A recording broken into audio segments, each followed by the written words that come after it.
Halo semuanya, jadi di video kali ini gue bakal bawain segmen yang berbeda di YouTube gue. Jadi segmen kali ini gue bakal bikin YPC teh, yang penting cuan. Mantap. Jadi sini gue bakal ajak teman-teman gue yang praktisi di market, bukan yang cuman bacot doang, tapi praktisi beneran di market. Dan metode mereka tuh kira-kira kayak gimana. Jadi ada yang mungkin anti value investing, ada yang scalping, ada yang growth investing. Pokoknya intinya yang penting cuan. Dan kita bakal lihat dari perspektif-perspektif yang berbeda. Jadi selamat datang Theo. Perkenalan dulu nih. Jadi Gue kenal diri gue sendiri. boleh lah Teh, perkenalan dikit Teh. Lu siapa Teh? Oke, halo teman-teman. Gue adalah CEO dan founder dari Cafe Meet Stocks ya. Kita berteman tapi kompetisi ya. Enggak lah, semua di market temen Teh. Oh, Ini iya. sama cari cuan. Platform saham dan edukasi juga. Jadi kalian boleh cek Coffee Meet Stocks, dia adalah founder dan CEO-nya ya Teh. Iya, sama cek Theoderic _ juga boleh. Oke, boleh. Kalian bisa langsung Instagramnya, nanti gua link di bio. Nah, tapi gue pengen ngobrol dulu nih Teh. Orang kan banyak yang bilang misalnya lu kalau mau kaya nih, misalnya orang ngeliat lu, oh Theo sekarang udah sukses gitu kan. Pasti privilege bapaknya pasti kaya Teh. Ini gue pengen bahas dulu nih Teh. Gue mau lu lurusin ini. Jadi apakah privilege itu penting atau enggak sebenarnya Teh menurut lu? Oke, privilege tuh penting banget. Tapi anyway ini gue ngomong nggak usah pakai filter nggak Nggak apa-apa. ada filter, ini no filter. Podcast YPC no filter. Oke, ini pertama kali gue buka di sini karena ini podcast pertama gue. Jadi ini episode pertama, pilot ini. Pertama. Jadi kalau dibilang privilege dari bapak itu pasti iya banget. Tapi kebetulan gue single parent. Jadi langsung gelap. Gue gak ada privilege dari bapak. Gue ikut nyokap gue. Jadi ya kalau lihat orang punya temen yang bokapnya sukses, ya pasti ngaruh. Pasti ngaruh ya? Pasti ngaruh koneksi, modal, cara pikir orang ada duit sama cara pikir orang lagi cari duit pun Itu beda ya Teh? beda banget. Oke. Jadi coba ceritain sedikit ya Teh, background story lu. Kalau misalnya orang bilang Theo tuh orang yang privilege lah ibaratnya, bisa kayak sekarang. Lu coba ceritain Teh. Aduh jadi malu. Oke, kalau gue tuh sebenarnya single parent bro. Mungkin lu udah tahu juga deh dulu ya. Gue ikut nyokap. Gue itu dulu sekolah di Penabur. Oke. Nah, jadi kalau gue ngomong single parent terus bilang sekolah di Penabur sama Prasmo, orang akan bilang, lu kuliah di Penabur. Oh Itu iya. berduit. Nah, tapi kalian nggak tahu itu dulu gue mulai dari tes bro. Jadi ada tes nilainya harus 80-90, mat sama BI kalau nggak salah. Kalau itu hit gue dapat pengurangan uang sekolah. Oke, jadi dapat pengurangan ya? Jadi gue dapat pengurangan uang sekolah dulu, baru bisa masuk. Kok gue di Prambors dulu gak ada gituan Teh? Gue bego kali. Gue gitu pengurangan uang sekolah bro. ada. Jadi akhirnya dapat pengurangan uang sekolah terus. Akhirnya gue bisa masuk Prasmul. Itu juga orang suka bilang, lu bilang lu nggak ada privilege tapi kuliah di Prasmul. Iya karena kan gue patungan sama nyokap gue. Kalau lu bilang kita patungan bayar bareng-bareng privilege, ya udah.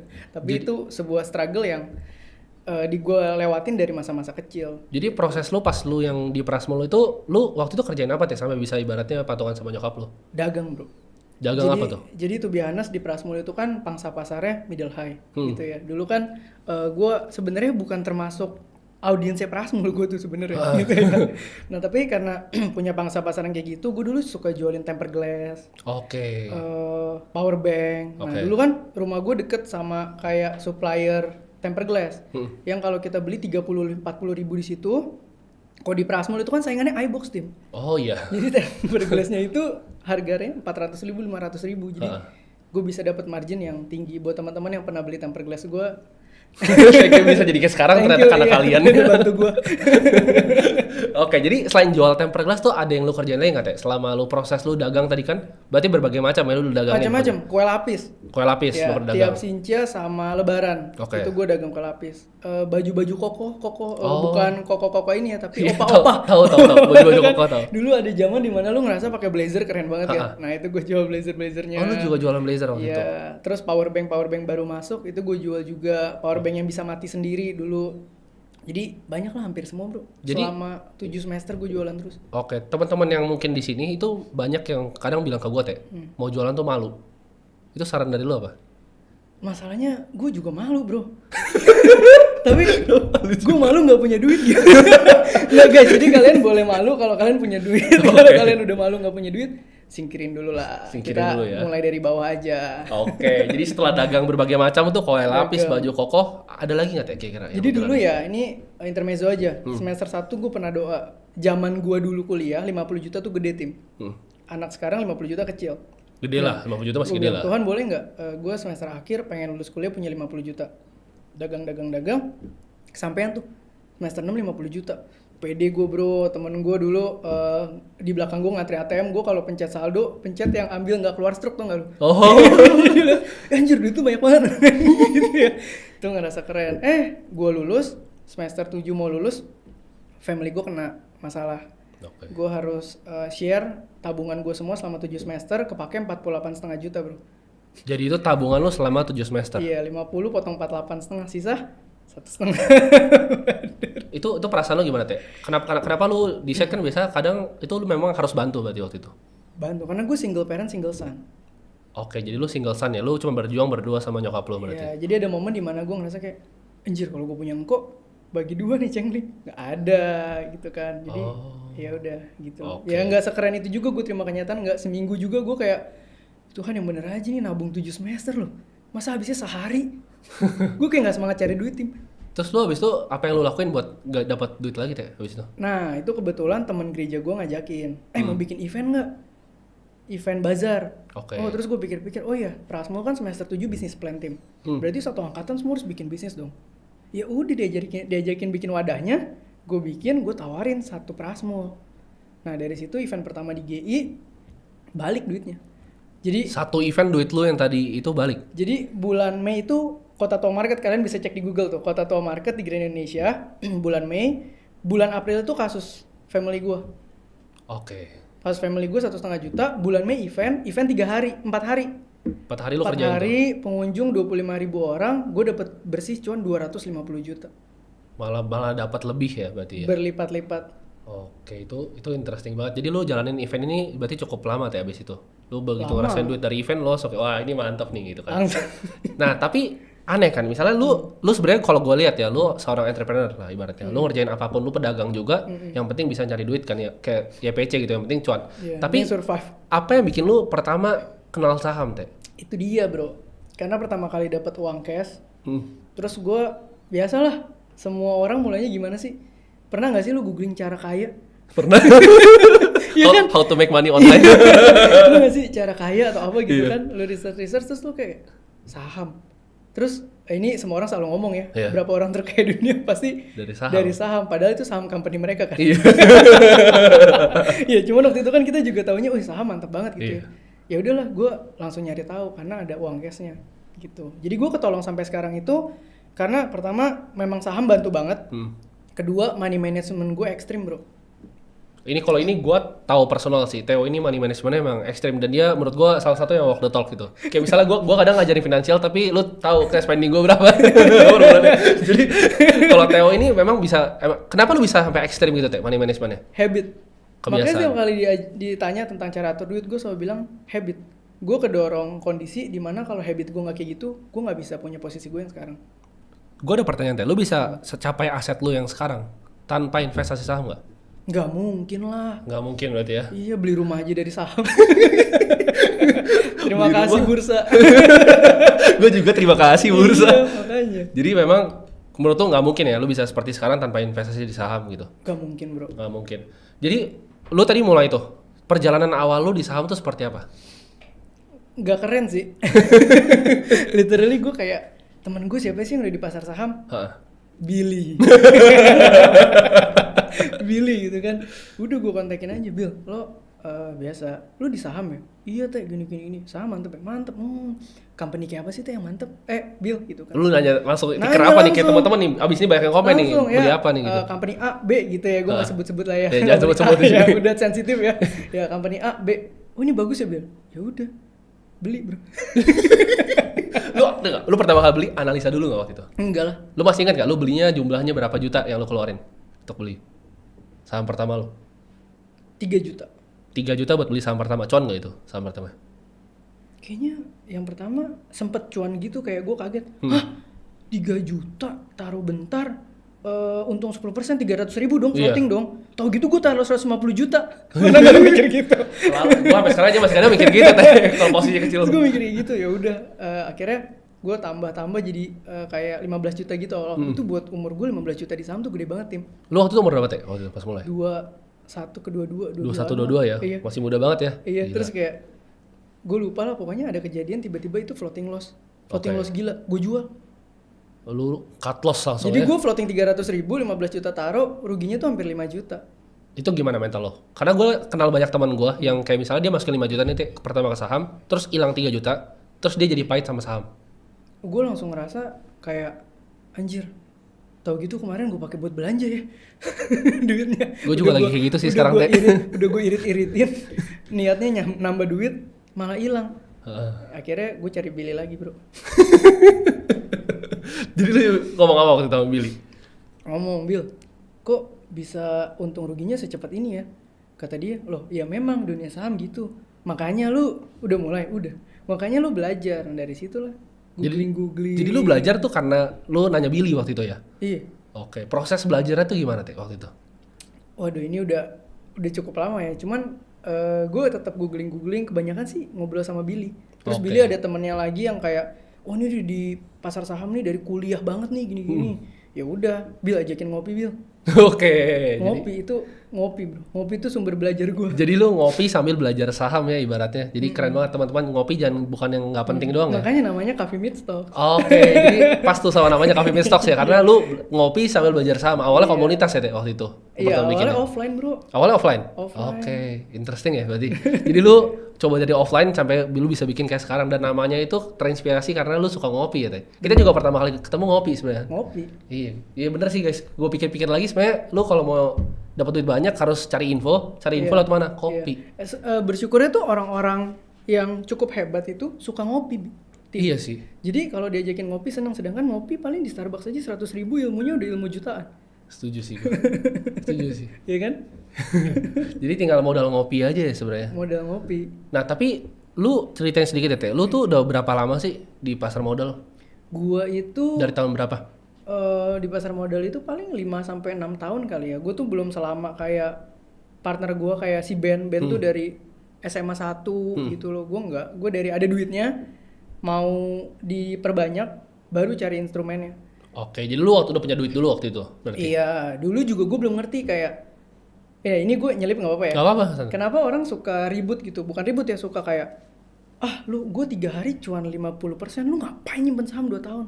Bener nggak? Ada yang ngomong gitu kan? Iya, pasti ada juga kayak, loh ini kan perusahaan bagus, gue simpen 2 tahun, ngapain 3 hari lu jual? Bener nggak? Bener. Pertanyaannya dua sisi ya. Tapi yang teman-teman harus tahu bahwa investasi dan trading itu punya tujuannya masing-masing. Betul. Investasi itu buat tujuannya kalian growing asset untuk tujuan apa? Rumah, mungkin nanti duit nikah, mungkin pendidikan anak. Kalau trading itu memang untuk income tambahan. Betul. Jadi kalau yang penting cuan nih gue setuju banget di dalam dunia trading. Ini gue setuju banget. Kenapa? Toh kalau pulang dari sini gue nggak mau trading, sejam gue pakai buat ngajarin anak kecil main piano juga gue dapet duit kan. Iya. Yang penting cuan. Yang Jadi penting itu cuan, bener-bener cuman active income gitu loh. Jadi jangan saling menyerang karena itu punya Iya, gue juga bingung porsinya kenapa orang ada yang nyerang ya. Misalnya lu investing, misalnya gue trading nih, gue bilang, Teh lu ngapain sih value investing? Kayak buat apa? Ujung-ujungan kita nyari duit di market bareng-bareng kan ibaratnya. Dan beda tujuan bro. Iya. Misalnya gue invest memang untuk gue beli rumah. Masa lu tanya gue gini, Teh duit rumah lu kok nggak lu tradingin? Bingung juga lu ya. Iya kan? Bingung juga. Beda bro. Iya sih. Gitu loh, sama kayak gue bilang. Misalnya Timmy bilang, Teh gue lagi mau cari penghasilan tambahan nih gitu kan. Tim lu trading aja. Terus gue bilang, Tim 2 tahun lagi baru jual. Lu mau nyari penghasilan tambahan sekarang jual 2 tahun lagi, mana nyambung. Iya, setuju sih gue Teh. Gitu. Jadi memang perspektifnya kalian harus lihat juga ya masing-masing. Bener. Karena gue rasa tuh uang tuh sangat personal kan. Namanya personal finance. Jadi kita memang harus sesuaiin gak sih Teh dengan profil risiko kita, Bener. dengan tujuan investasi kita. Jangan kalian masuk misalnya ke saham gitu tanpa tahu ujungnya tuh mau kemana gitu. Kayak lu misalnya Teh, lu masukin uang kan waktu pas crash kan. Dia masukin uang rumahnya guys, gue masih inget. Lu masukin uang rumah lu, jadi rumah lagi. Jadi rumah lagi gitu. Pas market crash gue juga sangat bersyukur, terima kasih COVID. Pandemi. Itu agak salah ya tadi. Jadi Gila itu. memang lu gimana caranya lu bisa nemuin style investasi lu sendiri? Kan orang tuh punya style-nya masing-masing. Kayak gue juga style gue berevolusi tuh lumayan banyak gitu. Lu ketemu satu style, terus gimana caranya pakai style itu? Gampang bro. Lo sekarang nemuin style lo gimana? Pasti yang paling cuan. Ya, yang paling cuan buat gua, karena beda-beda masing-masing. Buat ya. lu. Kalau orang kayak gua, jujur aja gua pernah coba trading nggak pernah. Tapi gua kurang jago trading. Oke. Kurang jago trading. Jadi kayak gua tuh nggak sabaran orangnya. Oke. Kalau gua pantengin terus. Oh. Gitu. Tapi gua bisa cuek banget kalau gua bener-bener biasain diri gua nggak buka. Oke, lu bener-bener pelajarin sekali. Kita ngobrol dari Lu tahun ngertiin, lalu, iya. 3 emiten setahun naik cepet persen semua. Iya, gitu. iya.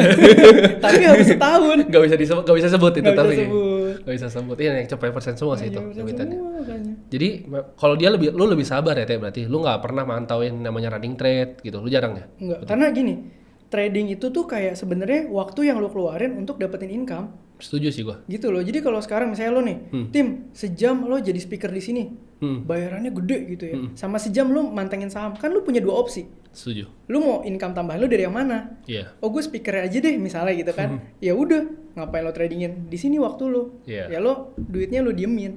Iya, gua rasa banyak yang salah sih. Gua kenal Mas Bekti, dia juga memang karena dia memang pekerjaannya tuh full time trader. Itu dia. Emang dia tuh nyari duitnya dari saham guys. Dia nggak ada kerjaan lain selain di saham gitu. Itu dia. Kalau Theo ini gue kenal lu aja ada banyak kan, lu even pernah bikin boba segala macam kan. Iya. Lu banyak invest ke sana sini juga. Jadi Banyak. lu banyak invest nggak cuma di saham kan Iya, ibaratnya. kemarin aja ke Billy mobil bekas. Nah, ada juga mobil bekas gitu. Jadi Macam-macam. di podcast ini gue juga bakal undang banyak orang sih kayak dari private equity segala macam. Jadi nggak cuman ibaratnya lu bisa invest di saham ya, lu bisa dapat cuan dari yang bisnis-bisnis yang lain. Betul. Lu pernah invest apa yang ngasih lu cuan paling tinggi bisnisnya? Invest yang ngasih gue cuan paling tinggi itu sebenarnya ke bisnis ini sih. Gue nggak bisa bilang bisnisnya, ntar dicari orang lagi ketahuan nama tokonya gitu.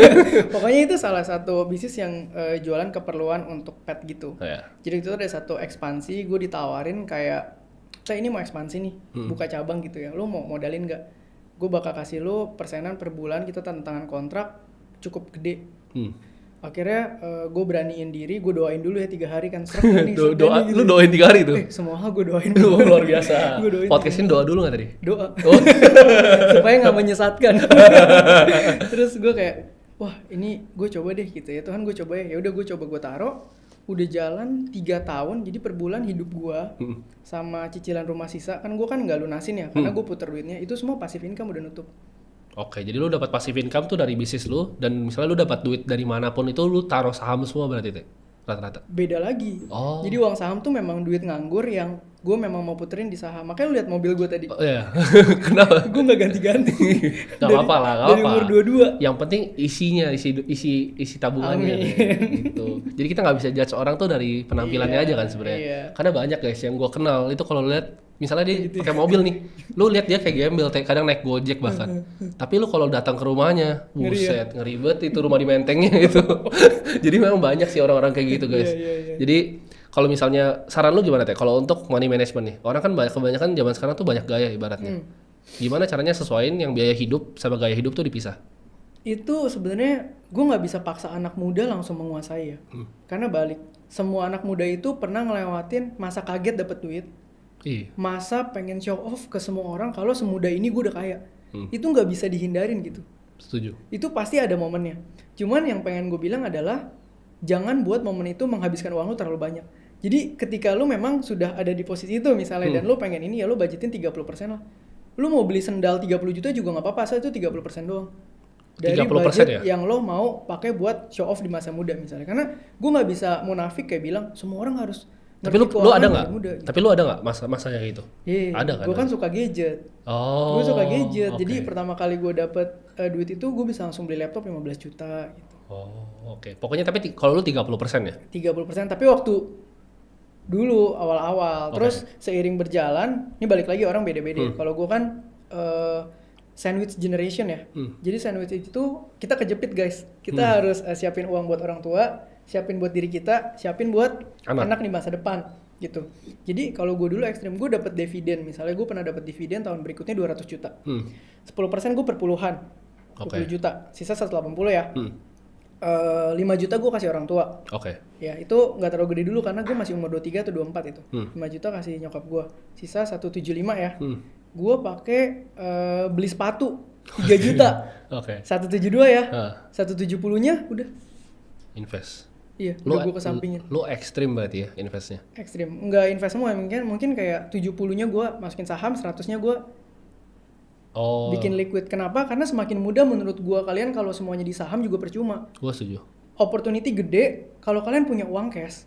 Itu di saat temen kalian yang belum punya uang sebanyak kalian tapi kompeten dan punya Lu bisa invest di dia. Potensial lo bisa invest ke dia. Gue setuju sih, kalau gue aja sebenarnya saham tuh gue mungkin 60% sih sekarang. Gue 40% tuh masih cash sebenarnya. Jadi gue tuh suka punya kayak bantalan cash yang gede. Rasanya lu enak gak sih kayak bisa tidur malam tuh santai kayak. Gue tuh lu bisa tahu kayak gue bisa ke Bali setahun terus gue nggak usah kerja lagi gitu. Kalau gue punya cash banyak itu senengnya gini, gue nunggu orang potensial yang belum punya modal. Oke. That's it. Tapi tips kalau misalnya lu dikasih nih 3 tips untuk investasi atau money management untuk teman-teman, apa 3 yang lu bakal kasih? Yang menurut lu paling penting dari pelajaran lu bertahun-tahun? Yang pertama, buat teman-teman yang baru dapat duit banyak, itu bener-bener deh budgeting itu tuh bukan sesuatu yang klise. Jadi gini, orang tahu hal yang benar sama orang lakukan hal yang benar, itu tuh 2 koridor yang beda. Mau sampai dosen pun dia tahu hal yang benar, tapi dilakuin enggak? Itu di belakang layar, nggak ada yang tahu gitu. Jadi kalian harus tahu bahwa tahu hal yang benar itu kalian harus coba praktekin.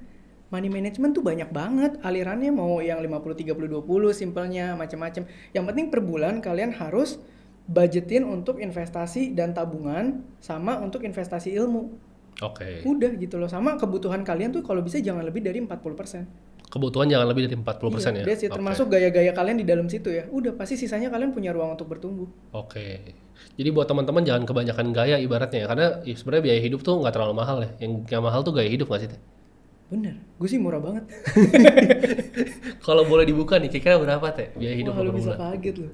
Gue tuh per bulan ya, itu udah sama cicilan rumah gitu-gitu ya, sama gaya hidup gue gitu. Itu paling mahal nih gue udah nikah loh ya. Lo ya, dia udah nikah guys. Gue udah nikah ya, paling mahal 20. Gak mungkin. Istri gue sampai, Teh lu sadar gak sih duit lu banyak, jangan gini-gini amat lah. Bisa banget sering kayak gitu. Tapi Teh, kayaknya 20 juta tuh gue makan doang Teh. Belum yang lain, gue baru makan itu. Nah itu dia, 20 tim maksimal 20. Gila sih. Seriusan? Kacau itu. Itu juga buat gue. Maksud gue ya, bukannya, mungkin buat teman-teman 20 juta besar ya. Tapi maksudnya proporsi antara income dia ke expense-nya tuh itu luar biasa guys. Parah. Parah. Karena gue juga bukan abisin 20 juta tuh buat kayak tiap hari jadi nggak mau makan ya. Enggak. Ya kita tiap hari mau ngopi kenangan tinggal Gojek. Iya sih. Mau makan apa tinggal Grab atau Tapi Gojek. kok bisa sih 20 juta Teh? Bisa. Rahasianya apa tuh? Banyak diskon kilat sekarang. Oh iya, diskon kilat ya. Ada yang 50%, 40% ya. Iya, dan ini unik ya sebenarnya. Karena dari kecil tuh gue atur pengeluaran makan gue, jadi gue doyan warteg, bro. Oh, gue juga doyan sih. Deket daerah gue tuh ada warteg enak banget. Itu bayangin, gue sama istri gue nih ya, 60.000 atau 50.000 itu buat 2 orang makan 2 kali makan. 60.000. 60.000. Udah kenyang tuh. Kenyang. Udah enak tuh. Udah enak. Wah, biasa emang. Gua pindah dah ke tempat lu di warteg. Lu di BSD kan ya? Apa? Lagi dibangun. Oh, lagi dibangun. Oke. Jadi gua pindah lah, gua numpang di rumah lu buat makan warteg lama-lama. Nah, gua kan tahu lu adalah seorang value investor sebenarnya. Yeah. Prinsip apa yang lu pegang di dalam value investing ini? Dan gimana cara lu bisa cuan pakai value investing ini? Nah, jadi ini balik lagi. Gini, kalau kita sebagai edukator nih Tim, kita lihat lapisan orang yang belajar sama kita. Itu tuh gini deh gampangnya. Gue bilang, Tim, ajarin gue dong value invest. Lu nanya, lu mau masukin duit berapa Teh? 5 juta gitu. Sama gue bilang, Tim, ajarin gue value invest. Lu nanya, lu masukin berapa? 5 miliar. Beda nggak? Beda banget gitu loh. Jadi kalau gue dari dulu itu kan kalau gue start awal kan gue masih puluhan juta gitu ya, ratusan juta gitu ya, nggak yang nyampe lebay-lebay banget. Jadi gue make it bener-bener simple. Literally bener-bener company yang bagus, company yang harga lagi murah itu di watchlist. Misalnya ada 20-30 itu bisa muter sebenarnya. Kayak BNI tahun lalu, nyebut nih gue nih. Aduh, gak apa-apa. Gue juga beli soalnya waktu itu. Kita beli bareng loh. Iya, kita beli bareng. Januari gue jual, kemarin 4.500 beli lagi. Simple gak? Iya. Simple, karena apa? Lu udah tahu perusahaannya bagus, lu tinggal tunggu dia naik jual, nanti murah lagi tinggal beli lagi. Interesting sih. Simple banget. Jadi lu benar-benar cari perusahaan yang fundamentalnya bagus ya. Tapi gimana Teh? Cara lu nyari sahamnya pertama awal-awal tuh gimana? Stock screener. Lu screener berarti ya? Selalu pakai screener. Atau kadang kalau lagi buka-buka stocks.asia itu kan suka berita ya? Update berita kan. Dari berita itu kadang gue suka kepo-kepoin. Tapi lu berarti tipe yang lebih Warren Buffett ya kalau misalnya gue bilang ya, mungkin lebih alirannya Lo Keng Hong gitu mungkin. Iya, lebih nyantai lah ya. Lebih nyantai. Jadi lu bisa dibilang kayak sleeping investor lah ya. Lu nggak bukain running trade, lu bodo amatin lah itu semua. Bodo amatin. Iya, yang tahun lalu kan kita bareng gue sih, 3 emiten bulan Juli kan. Terus kita cuekin sampai sekarang. Udah 100% semua. Iya. Jadi memang itu yang menurut lu paling cuan ya kalau lu pernah coba? Paling cocok buat gue. Paling cocok. Tapi beda ya kalau tiba-tiba gue besok punya temen nih misalnya ya founder Ternak Uang ya kan terus dia bilang minggu depan gue IPO nih gitu kan. Itu paling cuan mungkin gue. Itu paling cuan itu. Tapi doakan saja guys. Itu paling cuan itu. Tapi kan akses itu orang belum tentu semuanya punya misalnya. Iya sih. Kalau misalnya lu berarti kalau lu nggak cari yang IPO tuh Teh. Kalau IPO lu nggak jarang Kalau masuk. gue kenal langsung sama si levelnya atau paman gua gitu ya siapa yang gitu? di dalam ya why not. Jadi gini guys, satu tips gue buat kalian di dalam saham, cari advantage kalian. Kalau misalnya gue mau investasi saham terus paman gue punya sekuritas, Iya. ngerti ya? Enak Caranya banget beda. Lu ngapain kayak gue bukan laporan orang keuangan. Orang temen gue Billy sama Ben. Semuanya analis. Ya, Iya. analisa gitu loh Iya, maksud gue. setuju sih gua. Beda-beda. Jadi bisa cari advantage-nya sendiri ya. Dari Betul. misalnya nanya-nanya sana sini gitu. Betul. Tapi kalau lu berarti lu benar-benar analisa sendiri ya. Lu cari analisa yang lu yakin perusahaannya gitu. Tapi kan banyak nih Teh, anak-anak yang mentalnya nyontek gitu. Dia mungkin banyak nanya lu sekarang kayak, dia mau langsung gitu, mau instan, Teh, gue mau kaya nih, gue punya uang 5 juta nih, gue mau jadi miliarder Teh. Saham apa yang bisa bikin gue miliarder 3 tahun gitu? Sering gak lu tanya gitu? Enggak ada. Gue sering banget soal ditanya ini, gue mau jadi miliarder bang, umur 20, mau kayak lu gitu. Saham apa yang gue mau cari nih? Nggak bisa sih dari saham. Gak bisa ya menurut lu saham? Bisa. Dari bisnis bisa. Judi aja susah. Coba deh. Lo 6 bulan nih judiin 5 juta. Iya, jadi gua juga. 1 miliar. Mereka tuh nggak sadar prosesnya Teh ya. Memang saham tuh butuh memang waktu yang lama untuk lu bisa meraup cuan kan. Betul, dan butuh capital. Butuh capital Nah, juga ya. capitalnya itu dibangun sebenarnya bukan dari saham. Oke, itu kalau lu bukan dari saham berarti. Bukan dari saham, dari Oke. bisnis, punya uang putar. Kan sebenarnya instrumen investasi muncul ketika kita udah nggak punya waktu lebih lagi untuk Setuju. menghasilkan income. Setuju. Sebenarnya sekarang kalau lu punya bisnis, punya duit 5 miliar, bisa diputar di bisnis, apa lu kan taruh saham?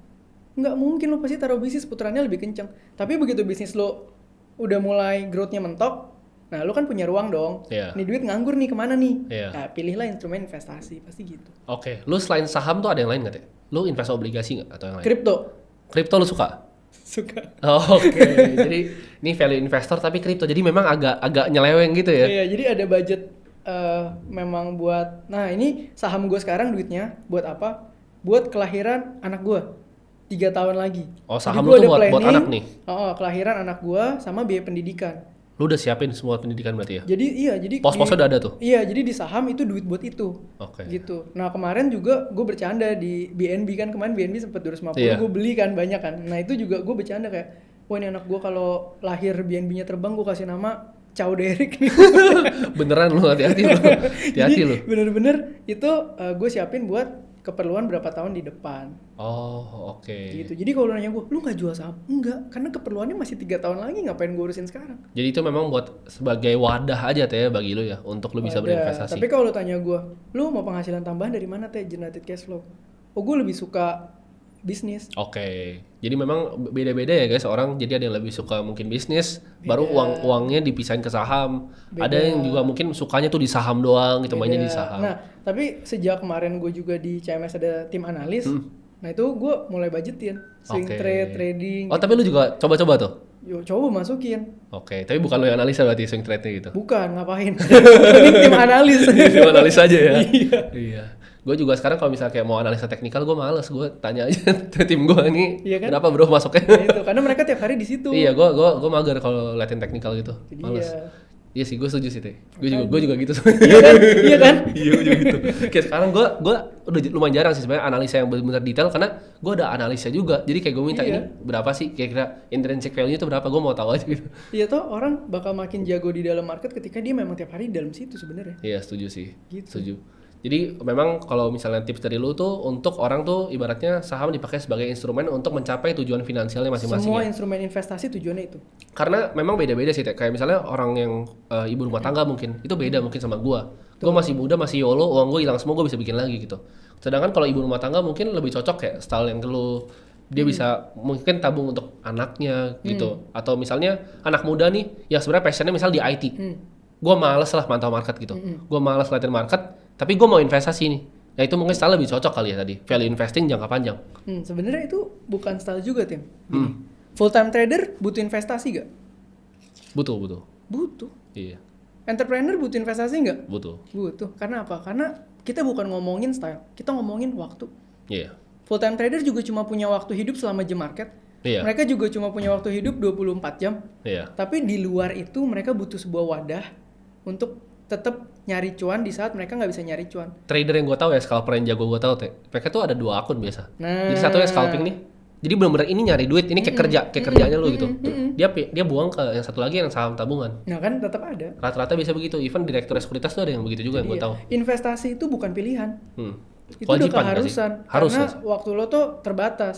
Tapi trading itu lo terserah lo mau ngelesin piano orang dapat duit juga. Iya, Lo mau sejamnya lo pakai buat mantengin chart dapat duit juga. Lo mau pakai sejamnya buat apa? Jadi speaker dapat duit juga. Iya. Itu keren sih teh. Iya kan pilihan gitu. Jadi kalau teman-teman kayak saling menyerang itu sebenarnya Konyol. That's why ini podcastnya YPC. Lu ada pesan kesan terakhir nggak teh buat teman-teman di sini yang nonton podcastnya kali ini? iya. Kasihan bini lu nunggu di bawah. Kalau apa dia nunggu gue nikah aja 8 tahun bro. Oke teman-teman buat tips. Karena judul yang penting cuan, ya gue mau kasih tips seputar ini aja. Kalian yang penting cuan boleh di dalam trading. Ingat, kalau investment itu nggak ada yang penting cuan. Yang penting tujuannya tercapai.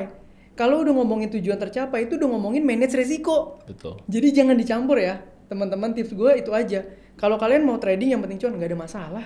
Mau apapun caranya nggak apa-apa karena kan tujuannya cuan. Cuan ya. Tapi kalau investasi tujuannya bukan cuan. Iya. Tujuannya adalah mencapai tujuan finansial lo Finansial. tadi. Kalau lo yang penting cuan nanti berantakan ini gitu loh. Iya. Kayak dana pendidikan anak gue masukin ini tim Iya. trading. Gua sekolah anak gue ntar. Ini gue tambahin mungkin terakhir, gue kenal orang market yang jago banget, yang duitnya tuh ratusan M. Dia uang dari dia trading saham itu tuh dibuang ke properti bahkan ada. Nah, Ada yang uangnya tuh dibuang ke money market fund gitu bahkan nggak dibalikin di saham lagi, jadi duitnya di cap gitu loh. nah itu dia. Jadi cuannya saham misal 100 M nih, dia naik sedikit, uangnya dibuang ke properti. Itu gitu. cash cow-nya dia. Iya. Sama kayak kita mau bangun pabrik kosmetik, jualan kosmetik, itu Iya. cash cow-nya kita misalnya. Iya. Kayak gitu sih. Gue setuju sih. Gue juga gitu sih. Gue juga masukin ke ada cash, gue juga ada money market gitu. Jadi yang gue ada bantalannya. Karena gue dulu bego, gue dulu 100% saham teh dulu sebelum gue ketemu Sandi ya. Terus gue diomelin sama dia. Dibilang gue udah pernah kena katanya tahun 98. Jadi jangan kayak gitu lagi. Teh. Gila 100% saham-saham. Jadi Sandi tuh 100% tuh leverage lagi. Jadi dia kebantai abis pas 98 pas Sandi. Di situ dia janji sama bininya buat nggak akan pernah terulang lagi. Jadi porsinya itu dikurangin banget. Dia gedein yang money marketnya gitu. Gila. Jadi thank you banget Teh buat udah datang. Ini episode pertama keren banget. Tungguin episode selanjutnya di podcast yang penting cuan. Bye bye semuanya. Oke, bye-bye.